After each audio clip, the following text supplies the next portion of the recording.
はい、今日は今からブルーグルーブに向かっております。ついにちょっと僕のブルーマーメイドが、エンジンがかかり、昨日なんかナンバーとかの登録も済んでみたいな状態で、一応なんか走れるような状態になってるんで、もしかしたら走れるのかもしれないけど、まずジョッキーシフトがやったことないから、それをちょっとやりに行くっていう感じですかね。エンジンかけて、タカさんにエンジンがかかってる動画をね、最近ちょっと送ってもらったんですけど、それ見て、今までそのパーツで置いてあったから、それで組み上がってからも、なんか剥製みたいなイメージだったのが、なんかもう息してるっていう状態ですよね。鼓動を感じるような状態になってて、それがなんか、こいつは走るんだみたいな。だからロッドショーの時も飾ってあるそのオブジェ感みたいなのやっぱどうしてもあったから、息してるとかっこいいんですよ。また見た目は変わったわけじゃないのに、なんかすげえかっこいいなと思ったんで、それをちょっと生でね、いい感じにお届けできればと思ってますので、行ってまいります。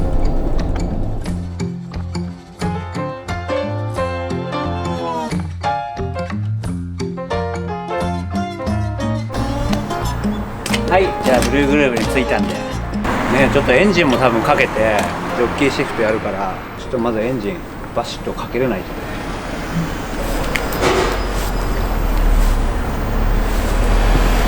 ちょっと運動しゃべるんじゃないなパキパキパキとかなってどうですかうわあ、なんかすげえ軽々と押してるからかな。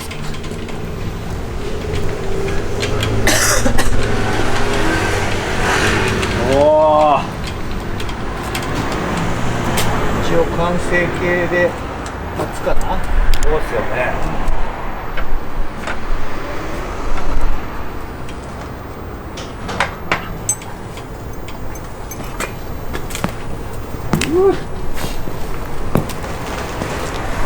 なんちゃやロッドショーの時に一回見てもらってるんだけど、はい、もう山田さんが今日撮影しに来るっていうから、はい、無理やり昨日車検を取りましたそうっすよね。もう無理やり初めて日本に来て登録するもんだから3年車検が、つくんだけど、結構大変で、書類の審査とかで結構時間がかかったりとかするんだけど、無理やりなんとかしろって昨日申し訳ないな、言ってもらってきないただ登録をしたっていう段階で一回も路上も走ってないから、テストしてないですそうよね。まだ納車はできないんだけど、今日は一応ナンバーももう来たから、一応その練習から始まるけど、もしかしたらこの例えば直線ぐらいさ、もう公道を走っていいバイクだから、まずは山田さんのエンジンがかけられてエンストしないでジョッキーシフトがちゃんとつながって、そうですね。これくらいなら大丈夫だなっていう判断ができたら、ここずっと直線だからさ、で走るっていうのも今日できるかどうかわからないけどね、できると思うんですよ。いけるのかどうか。やっぱりいいね。でもこういうウインカーとかさ、こうなかったものがやっぱついたから、いよいよ走るバイクなんだなっていう感じがするよね。こういう鍵がプラプラしてたりとかさ。これからよろしくな、ブルーマーメイドちゃん。ナンバープレートが振り分けられたんで、それをせっかくだから山田さんに取り付けてもらったら面白いかなと思って。いいですか？じゃあ番号を発表します。お願いします。何かゆえんなる番号か見せちゃってもいいのかな、これ YouTube でも。いや、いいんじゃないですかね。もう僕の多分どこ走っててもバレますよ。そうだねじゃあ番号はこちらです。8598。なんかあるなんか無理やりでもなんかこじつけて何でもいいから。なんだろうな、なんか被る番号あるでしょ。なんか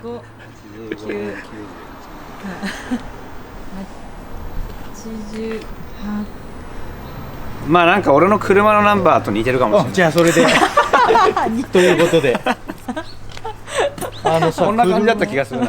車っていうのはほら指定番号でナンバー選べるんだけど、バイクはできないから、もうそうなんですね。来たままの結構なんか選ぶ人もいますよね、車は。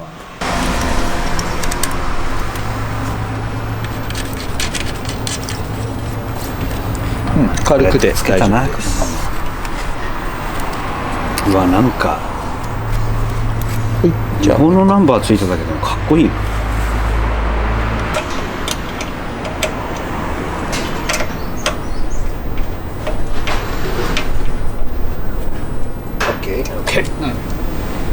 ナンバーがつきました。うわ、確かにこうやって見るともう走るハーレーだわ。緊張感あるな、やっぱり。この間も山田さんと話してたけど、はい、ベースのバイクはこれアリゾナで買い付けたんですね。はいはいはい、言ってましたよね。でアリゾナの、ツートンっていう場所があって、フェニックスよりもうちょっと下のとこなんだけど、そこから持ってきたバイクで、まあたまたまなんだけど、ちょうど2年前の今日そうみたいですね、コンテナではいはい、日本に到着して、まあ引き出した港で引き上げた日だったんでね、まあ同じ日だったんですよ。そう、たまたまね、丸2年。これってことですよね、そう、このエンジンとミッションだね。ミッションでその頃はさ、まだこういうサバイバーのフレームとか、そうですよね。ガスタンクとか、まあ残ってたけど、もう今はやっぱりここまでのものは見つからないからね、ここ 1,2 年でももう全然状況はそうっすよね。変わって、奇跡なんですよ、これが組まれたのは。まあなるべくして山田さんの元に行ったということでそうです。まあみんなそうだよね、バイクとかさ。そうですね。やっぱまあ別にほら人じゃないけどさ、やっぱ縁が必ずあるからね。そうですね。そう、これで形としては完成なんだけど、バイクとしてはまだまだ成熟していくというか、バイクが乗り手に合っていくのもあるし、乗り手がバイクに合わせるのもあるし、その過程をまたここから楽しんでもらうっていうことだよね。だからやっぱね、スタート。そう、まあなんていうの、向き不向きじゃないけど、やっぱ乗れない人は乗れないだろうしね、この2023年にこういうものに乗るっていうことは、2023年ってもうね、そう全然違う乗り物だからね。そうですね。そうでも、まあ、逆に贅沢品になってるってことだよね。そうこの不便を楽しめる乗り物がね。そう、本当にそうだよね。だからその贅沢するっていうのがやっぱ豊かな時間っていうかさ、ね、それをゆっくり楽しんで自分がこう挑戦していくっていうか、そういう乗り物だと思うからね。そういう体験できないからね、現代の売ってるものを手に入れても。何かこういうとこ一つ見てもさ、こういう時代の流れを感じてもらえれば、かっこいいなと思いました。本当に眺めてるだけでも俺たちは楽しい。で乗っても楽しいし、乗った感覚なんて他じゃ絶対得られないもんだしね。ちょっとまたがってみてよ、それよりさ。宝だ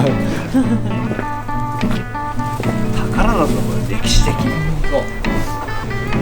いや、やっぱなんかフィットするなって思ってるんだけど。いいね。うわぁ、この景色ですよ。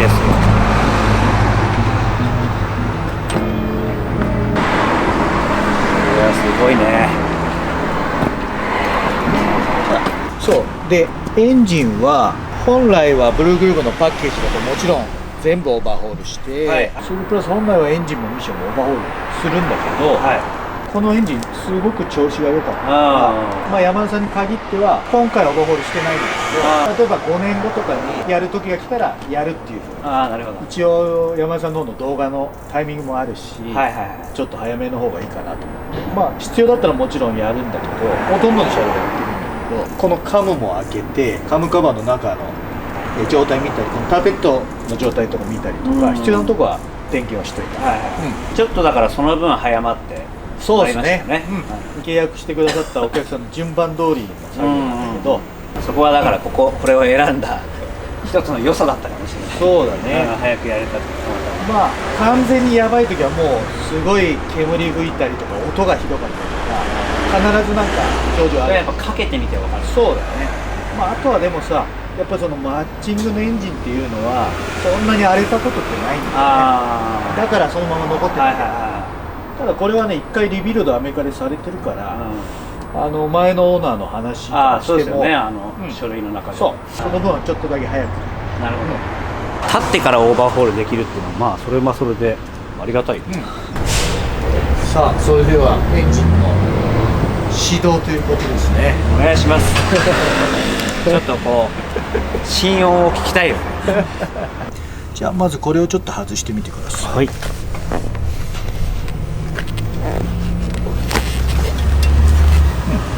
で、これか。そう、バッテリーのマイナス。はい。そう。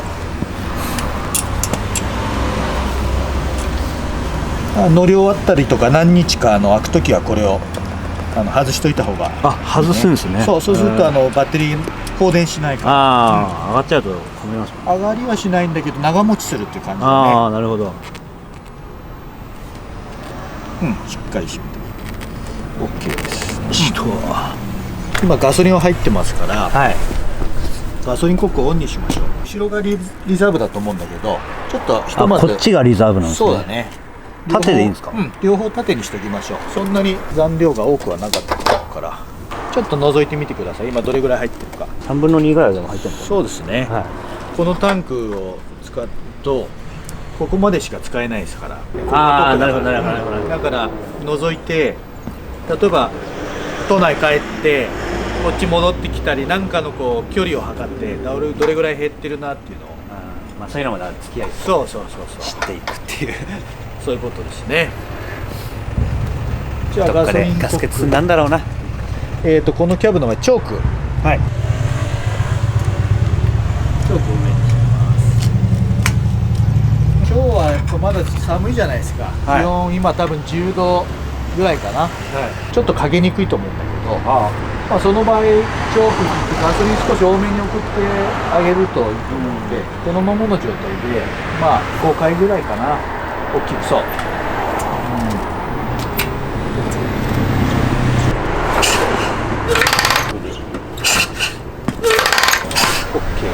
これは何をするかっていうと、ここにあったガソリンをオンにしたことでここまで流れてきて、今度ここに溜まったガソリンをプラグの場所の方までカラーキックを踏むことによって圧縮してくれるから、吸ってくれて、プラグの方までこう飛ばしてあげるんだよね、そこタイミングがあったところでキーをオンにして蹴ると火が飛ぶから爆発することが、そうです。前に回してください。1回でいい。そうですね。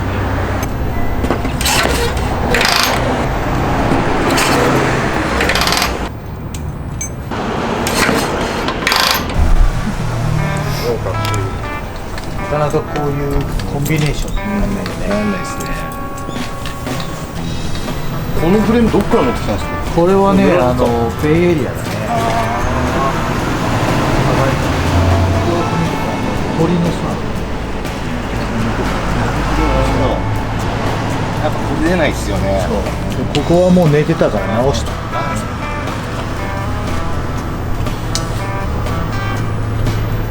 雰囲気抜群ですね。ありがとうございます。ありがとうございます。ゾンビーズジャパンの東福寺って言います。東福寺です。ロットショーの時ちょっとお世話になっていいタイミングでピックアップしてくる。サイクルレイってハンドルいかつ。ビッグスコットが。これはシュインとかのバイシクルのさ、イメージでビッグスコットが来る。なるほど、確かに。だからああいうハンドルシュインのスティングレイに乗っかっていて、その子供の頃に乗ってた自転車をハーレーで作った。俺イエローのスティングレイ店にあるのあれで。ちょっと引きますよ。そういうのまっすぐです。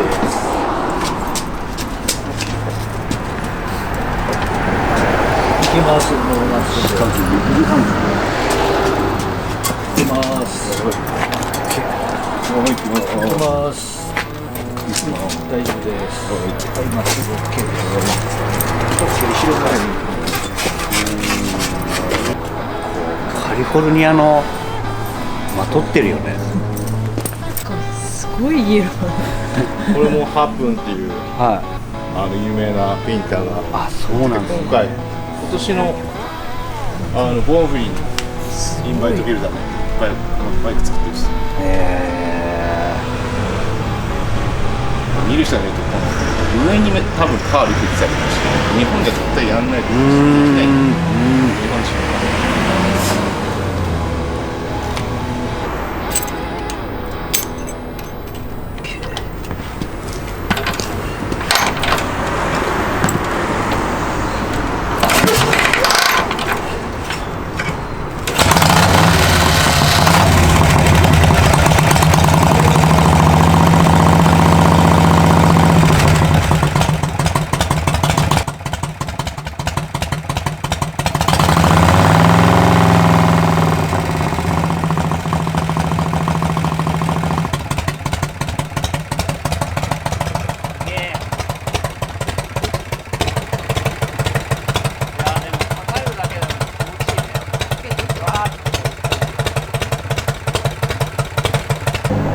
最初からいい。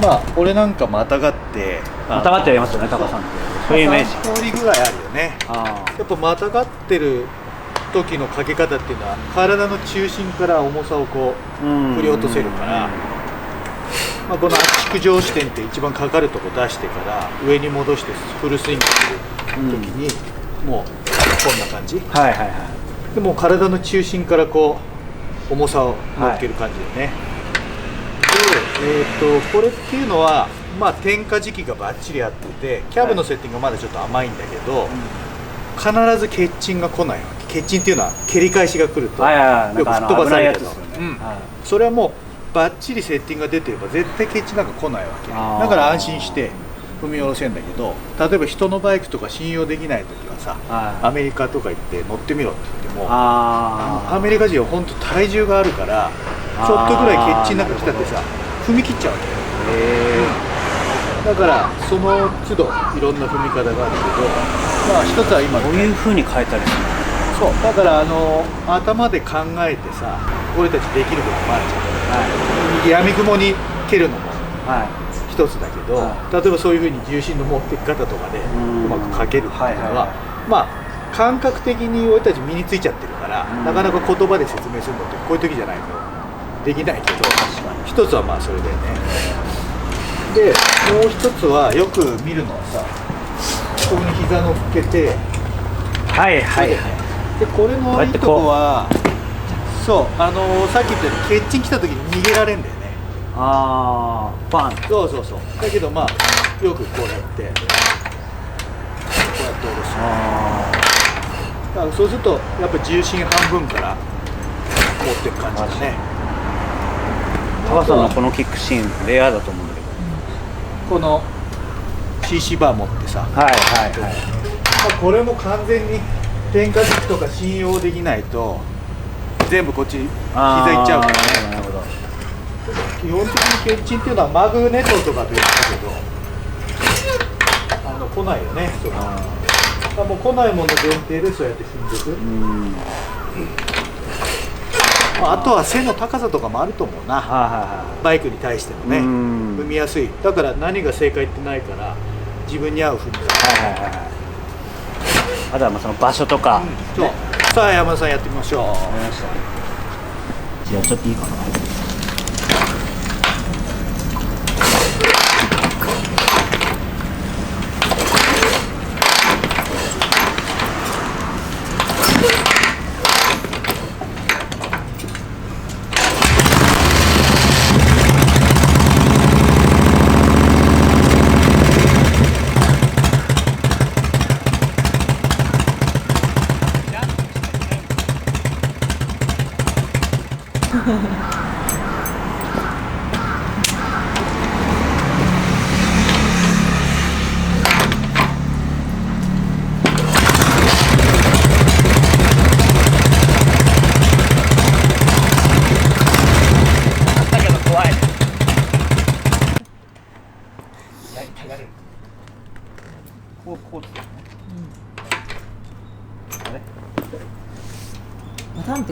りてくんじゃないかな。